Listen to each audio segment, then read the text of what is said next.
അപ്പോൾ ഇതെല്ലാം സംഭവിക്കട്ടെ. എല്ലാവർക്കും ഈ ഒരു സൗകര്യം എന്ന് പറയുന്നതൊരു കലാകാരൻ എന്ന നിലയ്ക്ക് ഞാൻ വിലയിരുത്തുകയാണെങ്കിൽ എനിക്ക് തോന്നുന്നില്ല എറണാകുളത്ത് പോലും ഇങ്ങനെ ഒരു, കൊച്ചിയിൽ ഇങ്ങനെ ഒരു വലിയ സൗകര്യമുണ്ടെന്ന് എനിക്ക് തോന്നുന്നില്ല. ശ്രീ രാജൻ പറയുമ്പോഴാണ് മനസ്സിലാക്കുന്നത് പോലീസ് അക്കാഡമിയിൽ ഇതിന് സമാനമായ സൗകര്യമുണ്ട്. പക്ഷേ സ്റ്റേജ് ഇതൊരു പെർഫോമൻസ് സ്റ്റേജാണ്. ഇതൊരു പക്ഷേ അമ്മ പോലെയുള്ള സംഘടനയ്ക്ക്, അതുപോലെ കലാകാരന്മാരുടെ സ്റ്റേജ് പ്രോഗ്രാമുകൾ TV ആവശ്യത്തിലേക്ക് ഷൂട്ട് ചെയ്യുന്നതിന് പോലും എനിക്ക് തോന്നുന്നില്ല ചാനലുകൾ വന്നൊരു അവലോകനം നടത്തിയാൽ അവർക്ക് മനസ്സിലാവും ഇത് പൂർണ്ണമായി ഒരു കലാകാരന്മാർക്ക് പെർഫോം ചെയ്യാനുള്ള സ്റ്റേജായിട്ടാണ് ഇവിടെ സജ്ജീകരിച്ചിരിക്കുന്നത്. അത് വരുത്തൻ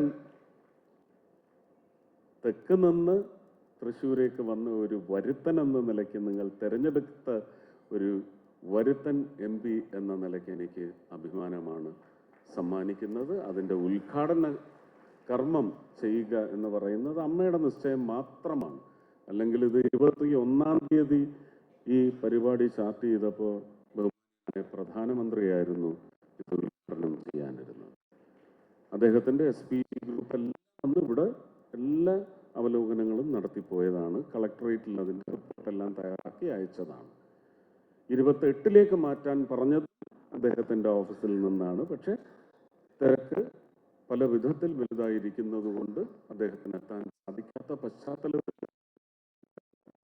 മേയർ പറഞ്ഞത് 86-87 കാലഘട്ടത്തിലാണ് ഞാനുമായിട്ടുള്ള ആത്മീയ ബന്ധം തുടങ്ങുന്നത്.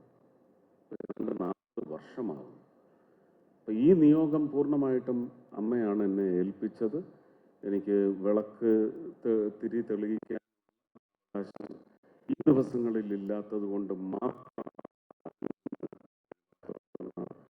അത് ചെയ്യാൻ ദിവ്യ അനുവാദമുള്ള തന്ത്രി അദ്ദേഹം ചെയ്തതിലും മറ്റുള്ള എല്ലാവരും തിരുമേനിയും വന്നതിൽ ചേർന്നതിലുള്ള അതിയായ സന്തോഷം അറിയിക്കുന്നു. എല്ലാം നല്ലത് സംഭവിക്കട്ടെ. ഈ സ്ഥാപനവും നല്ലതുകൾ മാത്രം, നന്മ മാത്രം വിതറട്ടെ.